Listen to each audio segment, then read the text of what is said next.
जी तो नाज़रीन, बात करते हैं ICC under 19 world cup 2024 Scotland under 19 VS Namibia under 19 team के दरमियान लाइव मैच अभी जारी है। हम आपको मुकम्मल अपडेट से आगाह करेंगे। इससे पहले अगर आप हमारे चैनल पर न्यू हैं या पहली बार विजिट करें तो चैनल सब्सक्राइब करें, साथ दिए कि पहले ही कॉल पर कर दे ताकि हर नई आने वाली वीडियो आप तक बआसानी पहुँचती रहे। तो नाज़रीन, आपका कीमती वक्त ज़ाय किए बगैर चलते हैं वीडियो की तरफ।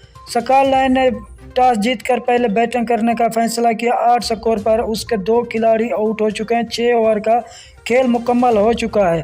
अगर आपने ये मैच लाइव और बर रास्त देखना है तो पीटीवी स्पोर्ट पर और इसके अलावा फेसबुक पर या गूगल पर लाइव मैच दिखाया जा रहा है। अगर आप इंडिया से ताल्लुक़ रखते हैं तो 10 स्पोर्ट पर यह मैच लाइव और बर रास्त दिखाया जा रहा है। शुक्रिया नाजरीन, हमारी वीडियो देखने का। मिलते हैं नेक्स्ट वीडियो में, तब तक के लिए अल्लाह हाफिज़।